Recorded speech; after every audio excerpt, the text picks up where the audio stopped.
Chapter 2, The First Deal. Manila looked different from the rooftop. From the cracked pavements of the ground, the sprawling metropolis was a suffocating chaos, a relentless assault of noise, sweat, acrid smoke, and desperate people pushing past each other through painfully narrow streets.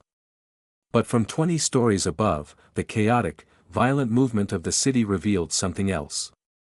Patterns. Lines of vehicle headlights flowing down the highways like glowing, mechanical rivers. Dense, glittering clusters of security lights marking the wealthy, gated districts of Makati. And vast, sprawling blocks of utter darkness where the slums swallowed entire neighborhoods whole, hiding their suffering from the rest of the world. Mateo Reyes leaned his forearms against the low concrete wall of the rooftop and watched the city breathe. He was 19 now. The thin, starving scavenger who had once trembled while carrying his first packet of shabu was gone, replaced by a young man whose sharp jawline and observant eyes belonged to a seasoned predator.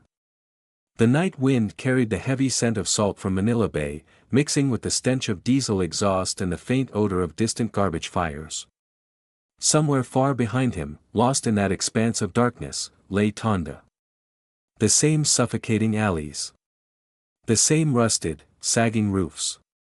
The same towering mountain of trash where he had once climbed barefoot, desperate to find Pagpag. That life felt far away now. Not gone. The memories were too deeply branded into his mind for that. But it was safely distant. Mateo extracted a cigarette from a silver case, lit it, and watched the skyline through the plume of gray smoke.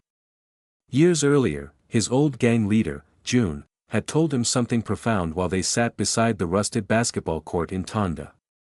The streets belong to the ones who understand them. At the time, a younger Mateo had assumed June meant raw territory. Street corners. Specific customers. The low-level dealers who stood under broken street lamps. But over the years, as Mateo's mind expanded and his ambition grew, he realized a much harsher truth. Street dealers were just the bottom rung of a tall ladder. They took all the risks. They faced the police raids and the rival gang violence, bleeding over scraps of profit. The real power and the real money lived somewhere much higher. The men who decided exactly how much product reached those streets. The men who controlled the supply. Mateo flicked a long cylinder of ash off his cigarette and turned away from the ledge, heading toward the stairwell. Tonight, he fully intended to meet one of those men. The Ascals still controlled the streets of Tondo. But the hierarchy had severely shifted. Mateo hadn't fought June for control of the gang, he had simply bought him out. As Mateo's logistical brilliance began flooding Tondo with unprecedented cash, June pragmatically stepped back, willingly trading the violent crown of a street gang for the far more lucrative role of Mateo's chief enforcer. June was content being a millionaire muscle in a kingdom of dirt. But Mateo no longer belonged only to Tondo. Through brilliant negotiation, calculated intimidation, and a flawless head for logistics, Mateo had personally built sprawling delivery routes through Quiapo, Malate, Pasay, and the tourist-heavy parts of Ermita. His runners moved like ghosts between districts, carrying packets carefully hidden inside student backpacks, hollowed-out food delivery containers, or the secret compartments of modified motorcycles. The system worked flawlessly. Money flowed through the network like a river in flood. But lately, Mateo had begun noticing a deeply frustrating bottleneck. Every single packet they sold, every gram of crystal meth they distributed, ultimately came from someone else. Someone operating far above them. Some unseen, protected supplier who controlled the shipments entering Manila from the ports or the southern provinces. And that undeniable fact meant Mateo's growing empire had a ceiling. He was merely renting his success from greater men. He intended to destroy that ceiling. The restaurant in Malate was small, strictly private, and impeccably clean. Soft, ambient lighting cast warm shadows across the polished mahogany tables, accompanied by the quiet hum of Spanish acoustic music. It was a world away from the noisy, fly-infested street eateries where he had first rejoiced at simply having fresh rice instead of scavenged scraps. Mateo sat alone at a corner table while a uniformed waitress silently placed a steaming plate in front of him. Thick slices of perfectly grilled pork belly. A small mound of glistening garlic rice. Bright pickled papaya on the side. A sweating, ice-cold bottle of San Miguel beer. The mouth-watering smell alone made his stomach tighten with anticipation. Years earlier, food had simply been a desperate tool for survival. Now, it was something else. It was a luxury. A reward for his ruthless competence. Mateo ate slowly, savoring every savory bite. A moment later, a young man slid into the chair directly across the table. It was Paulo. Paulo had been one of the very first men Mateo recruited from outside the ranks of the Ascals. A former accounting student whose family went bankrupt after his father's medical bills piled up, Paulo possessed sharp eyes, quick thinking, and, above all, loyalty. His motivation was simple: he needed enough money to buy his sisters out of the slums, and he was terrified of failing them like his father had. He didn't have the brawn of a typical street thug, but he possessed the kind of strategic mind Mateo needed. "The large shipment arrives tonight," Paulo said quietly, keeping his voice barely above a whisper. Mateo nodded, washing down the pork with a swig of cold beer. "At the main docks?" "No. A private Paze warehouse near the water." Mateo took another slow bite, processing the information. "And the supplier? Will he be there?" Paulo shrugged slightly, looking uneasy. "I've never laid eyes on him, boss. You know how it is." That was standard practice in the chaotic Manila drug trade. The high-level suppliers rigorously avoided exposure. They hid behind guarded compounds, letting nameless middlemen and disposable lieutenants handle all the dangerous physical transactions and cash drops. Mateo methodically wiped his mouth with a crisp linen napkin and leaned back in his chair. "Tonight, we change that." Paulo's brow furrowed in deep concern. "What do you mean?" Mateo picked up his beer again. "I want to meet him face to face." Paulo stared at him carefully, recognizing the dangerous glint in Mateo's eyes. "That's risky, Mateo. Men at that level don't like surprise introductions from mid-level runners." Mateo smiled faintly, his expression devoid of fear. "Everything worth doing is risky, Paulo." Mateo's life had already changed in ways he had once believed impossible for a kid from the slums. The filthy boy who had once fought stray dogs over half-eaten chicken bones now sat comfortably in high-end restaurants, wearing custom-tailored shirts, carrying more untraceable cash in his pocket than most men in Tondo saw in an entire lifetime. But unlike June or the other gang leaders, the cash itself never truly impressed him. Money was simply a useful tool. Influence and control were the real goals. And true control required understanding exactly where the power flowed. Which absolutely meant understanding the supply lines. After dinner, they drove a sleek, black sedan toward the coastal district of Paze. The Manila streets were currently buzzing with chaotic nightlife. Searing neon signs flashed aggressively above crowded bars and karaoke lounges. Thumping electronic music poured out of club doors onto the crowded sidewalks. Stunning women in glittering dresses laughed carelessly as they stepped into waiting taxis or linked arms with wealthy foreign businessmen. Mateo had spent his fair share of nights indulging in those very places. In the past few years, beautiful women had come and gone from his life effortlessly. Dancers looking for a wealthy patron. Wide-eyed university students drawn to his dangerous aura. Even minor models seeking the thrill of the underground. Some stayed for a few intense weeks. Some lasted a few months. None stayed permanently. Mateo had learned very early in his rise that deep emotional attachments made people fundamentally vulnerable. In his brutal business, vulnerability was a death sentence. It demanded complete distance. Still, he certainly wasn't immune to the pleasures of his new life. He enjoyed the attention, the lavish dinners, and the expensive hotel rooms overlooking the shimmering expanse of Manila Bay. But love? Love belonged to another, safer life that he had willingly abandoned the day he took that 1,000 peso bill. The warehouse stood isolated near the dark water. It was a weathered concrete structure surrounded on all sides by towering stacks of rusted shipping containers, arranged like an impromptu fortress. Dim, flickering halogen lights illuminated the main entrance, where two armed guards stood smoking cigarettes, assault rifles slung casually over their shoulders. Paulo parked the car deeply in the shadows of an adjacent alleyway. "Are you absolutely sure about this?" he asked, tapping the steering wheel nervously. Mateo nodded, checking his reflection in the rearview mirror. "Stay here. Keep the engine running." Mateo stepped out into the humid night air and walked confidently toward the entrance, his hands visible by his sides. The guards immediately noticed him, their postures stiffening as they lowered their weapons slightly. "You part of the local delivery crew?" one of them asked gruffly, shining a harsh flashlight directly into Mateo's eyes. Mateo didn't flinch. He shook his head calmly. "No.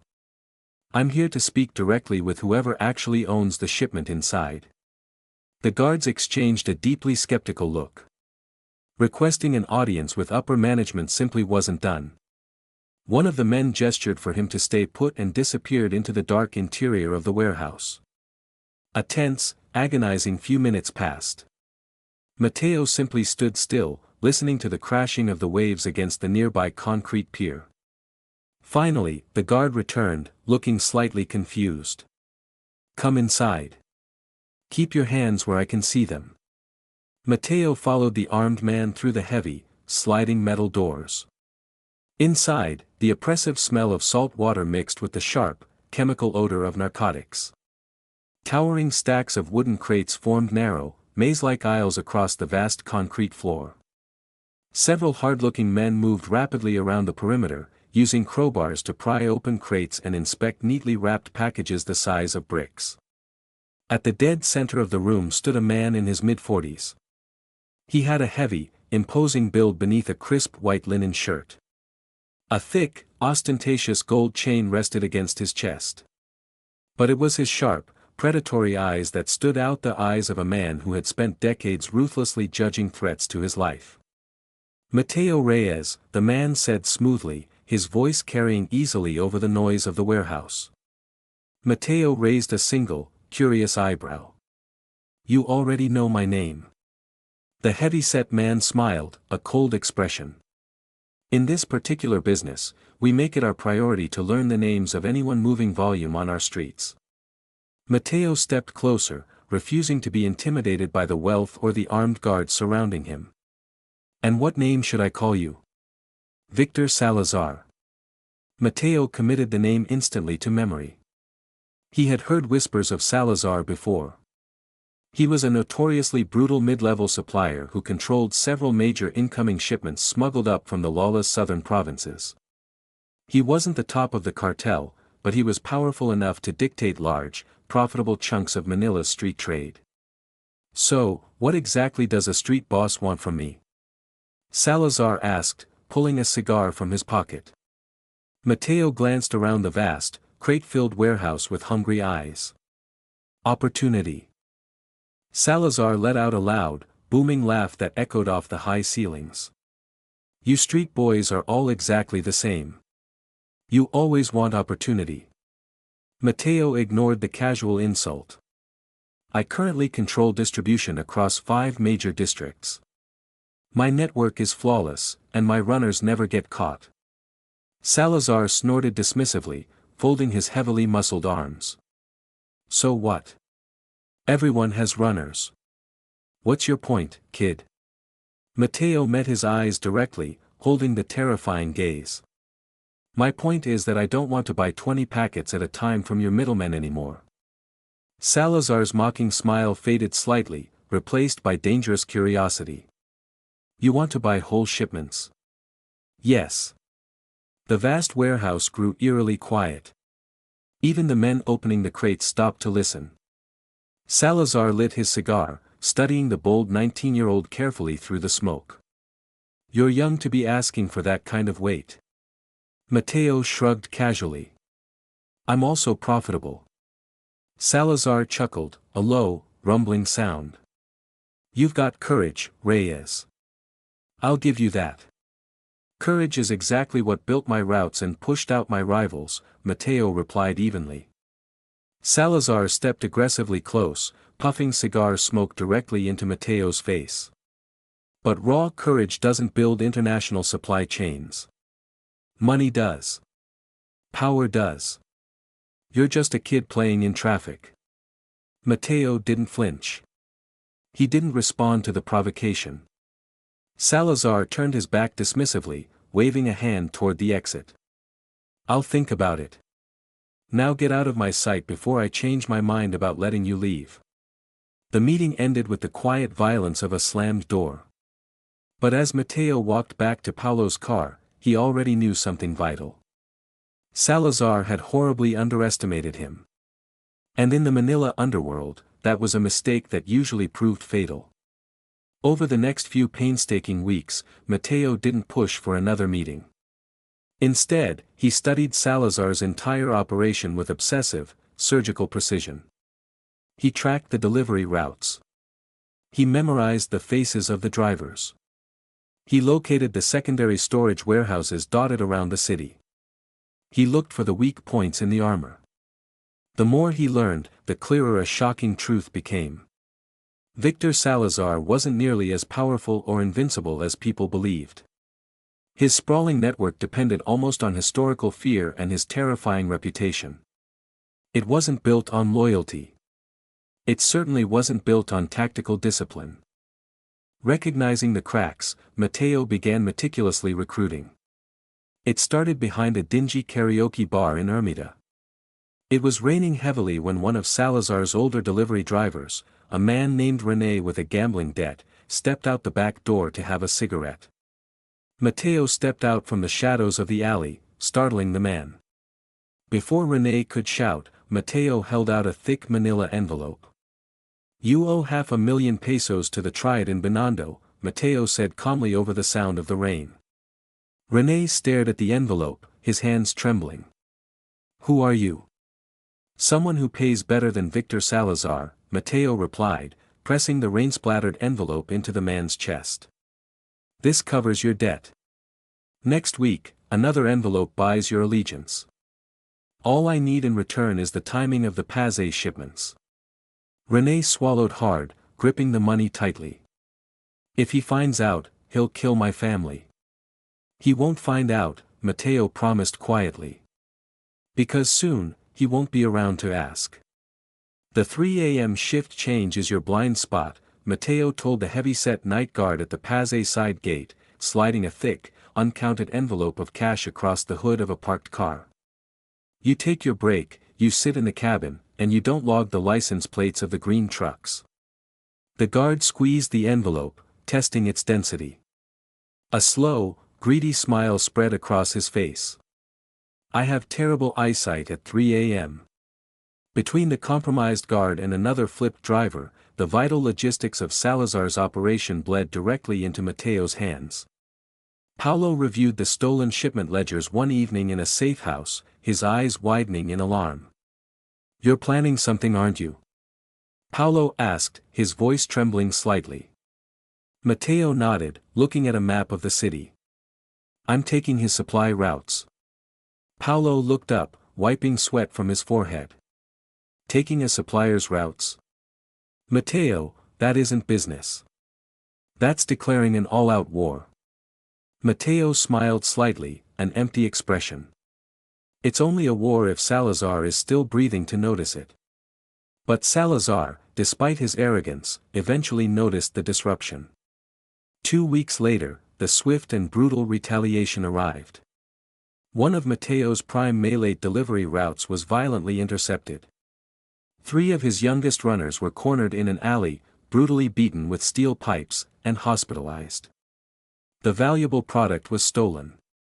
The bloody message was glaringly obvious. When Mateo demanded a confrontation with Salazar days later, he found the older man sitting comfortably behind an expansive mahogany desk in his private office, sipping expensive whiskey. You're very ambitious, Reyes, Salazar said, looking deeply amused. And ambition is generally a good trait. Mateo stood calmly before the desk, showing no anger despite the horrific beating his runners had endured. You attacked my runners. Salazar shrugged unapologetically. You stepped heavily into my territory. You started paying my men. What did you expect? Mateo studied the older man's confident posture. You could have simply said no to my offer at the warehouse. Salazar laughed loudly. And miss out on the fun of putting a cocky street kid back in his proper place. Mateo remained perfectly silent. Salazar leaned forward, his amusement vanishing instantly. His voice turned into a venomous hiss. Listen to me very carefully, kid. You're good at moving small packets on the street. I respect your hustle. But high-level suppliers like me, we bury deeply annoying people like you in the foundations of our buildings. Mateo stared at him unblinking. For a long tense moment, the luxurious office fell silent. Then, Mateo nodded slowly, respectfully. I understand. Salazar smiled smugly, leaning back in his leather chair, satisfied he had won. Good. Now get out. Mateo turned on his heel and walked out without another word. That night, Mateo sat alone in his parked car overlooking the dark expanse of Manila Bay. The dazzling city lights reflected across the rippling black water.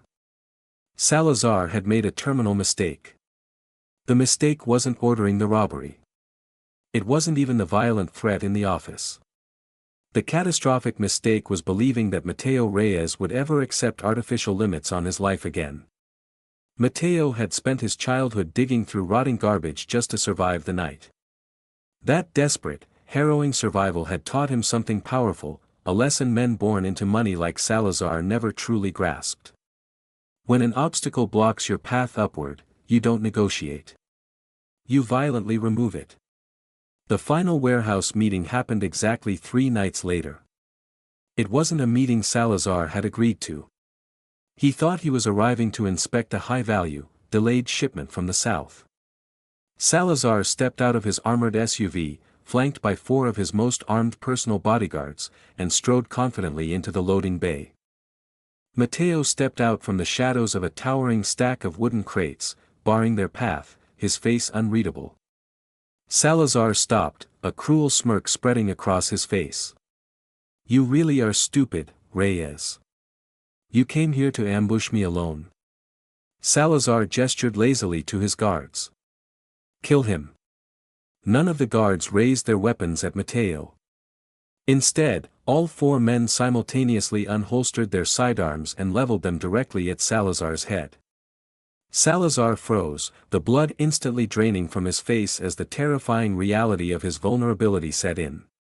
He quickly looked at the men who had protected him for years, seeing only cold indifference in their eyes. They don't work for you anymore, Victor, Mateo stated calmly, stepping closer. It turns out loyalty is expensive, and I pay a much better dividend. Salazar's hand trembled over the gun tucked into his waistband, but he didn't dare draw it against 4 loaded barrels. My cartel will slaughter you for this. Mateo shook his head slowly. Your cartel only cares that the product moves. They don't care whose name is on the bank transfers. Mateo stepped closer, closing the distance between them. I came to finish our negotiation. Salazar let out a short, desperate breath. Kid, wait. But Mateo was faster. His right hand moved smoothly, almost peacefully, beneath his tailored jacket. The heavy, matte black pistol appeared with practiced speed. Salazar's eyes widened in pure shock as he realized his fatal miscalculation. He had underestimated the speed of a boy from the slums. He opened his mouth, but he never formed the word. The deafening gunshot shattered the silence of the empty warehouse. Salazar collapsed instantly, his heavy body hitting the concrete floor with a sickening thud. The single bullet had struck cleanly and efficiently between his eyes. For a long, surreal moment, Mateo simply stood over the body, staring down at the spreading pool of dark blood. Then, the adrenaline vanished, replaced by an icy, suffocating dread. The heavy pistol fell from his grip, clattering against the concrete. Mateo stumbled backward against a stack of wooden crates, his chest heaving as a rush of hot, nauseating bile climbed the back of his throat. I just crossed the line, he thought, gripping his hair as the raw horror of taking a human life crashed into him. I'm a monster.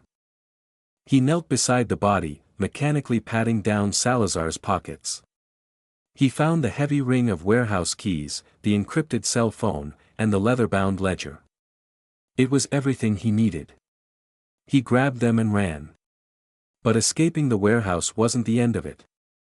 For the next 3 days, Mateo couldn't sleep. He stayed in his small, sweltering apartment, the curtains drawn tight.